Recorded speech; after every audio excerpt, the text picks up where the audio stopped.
Hi guys, so today I decided to do something a little different because usually I'm either cooking, last time I did my nails, but since I'm pregnant and she's totally moving right now, like whenever I read to her, she likes to move. So I'm trying to create this nice little culture now that she's even in my tummy that reading is fundamental, and as an English educator, specialist now, all of those things are very important to me. So it is very important for you to read to your kids. Unfortunately, I don't have any storybooks, with pictures in it. So I'm gonna try to be as animated as possible and make this story as engaging as possible. And it's not even that long. It's a short story. It's a little folk tale that I actually found in my book titled African American Literature. And so she'll be able to understand it. She might not. I know she's just sitting in my tummy, but I want her to be able to hear my voice as I read aloud.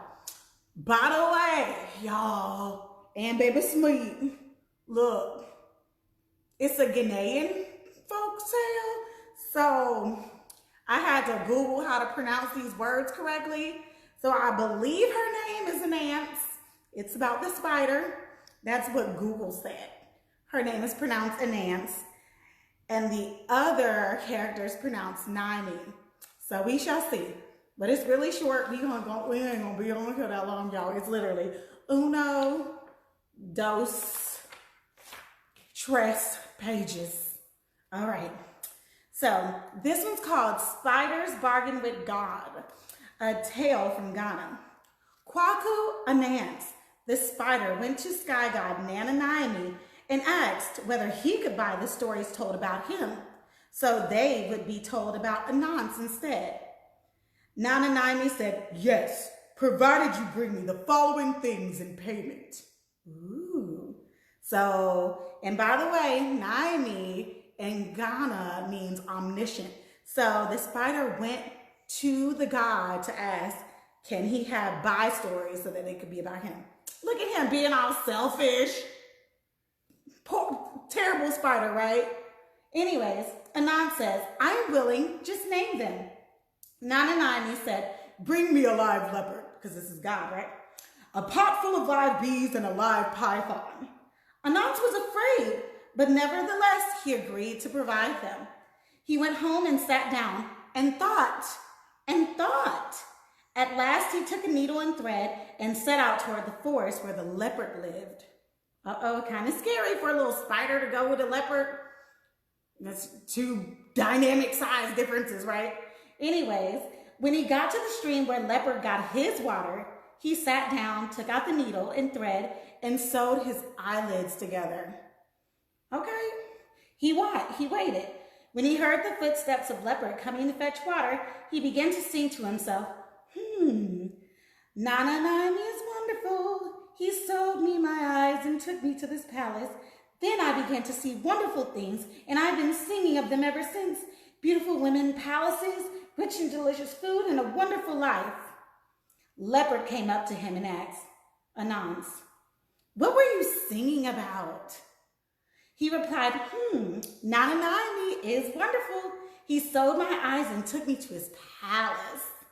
Then I began to see wonderful things, and I have been singing of them ever since. Beautiful women, palaces, rich and delicious food, and a wonderful life." Leopard said, Anance, what is it? Are you dreaming?" "No," said Anance. "There is a beautiful woman here." Leopard said, "Please, Anance, sew my eyes shut too, and lead me to Nana Naimi so that I too may see all the wonderful things." So he's a little conniving, right? Like the spider is going to this leopard and convincing him that there's this great other place, right? And those of you guys who believe in the Bible and who are Christians like me, he sounds like the serpent, this little spider in the story. Sounds like the serpent talking to Eve, right? But instead, there's a spider talking to a leopard. Crazy, right? "Now I know you, leopard. When you see her and all those other beautiful creatures, you will kill them and eat them up." No, leopard growled. "I shall not. Rather, I shall thank you. Anansi took his needle and thread and sewed Leopard's eyes and led him to Nana Naimi's palace. He said, Nana Naimi, here is the first installment. Keep it. Because remember, the god told him, Naimi, to bring him all these different things. And so now he's bringing them. Next day, Anansi took an earthenware pot and went to a place where he knew there were honeybees. That's the second thing he had to get. As he came near the place, he sang, oh bees, oh bees. The bees said, Anansi, what is all this murmuring about? Anansi replied, I have had an argument with Nana Naimi. He says all of you together won't fill this pot, but I say you will. So I came to find out. He's being a little gremlin. This is a terrible spider, y'all. He is a bad spider. Bad spider.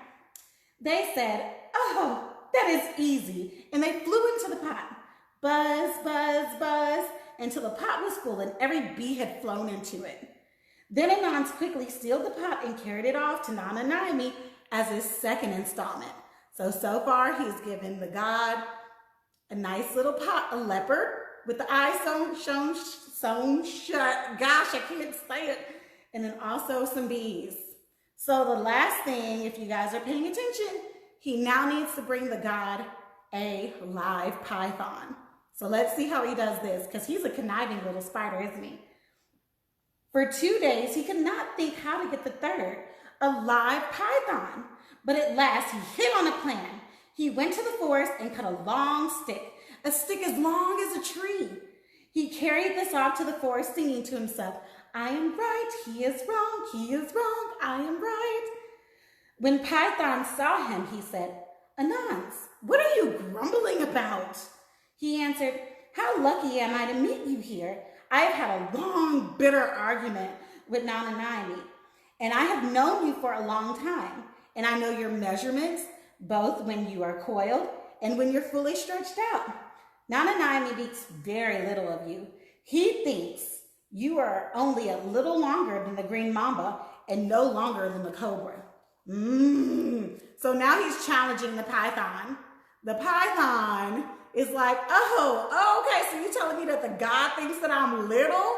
No, I'm actually big. So he's thriving on all of these animals' egos. Terrible spider Anansi. Okay, I strongly agree with him. And to prove my point, I brought this pole to measure you. Python was very angry, and he began stretching himself to his greatest length along the stick to just show how big he is, right? And Anansi says, you are moving. Let me tie you to the stick so I can get the measurement exactly right. And Python agreed. As Anansi tied Python up, he sang a little song. And when he had Python securely fastened to the stick, Anansi carried him off to Nana Naimi. Nana Naimi was very pleased with Anansi and forthwith began beat the gong throughout the world that all stories should be told about Anansi. This is how Anansi became the leading figure in all Anansi stories. So that's the end. So this little spider was very, very sneaky. He was very tricky, but he did that in order to get what he wanted. So this kind of tells you about people's ego, and it also tells you about greed and the measures to which people go through in order to get what they want. So he literally manipulated these other animals, the bees, the pythons, and even the leopard in order to get everything to be told about him.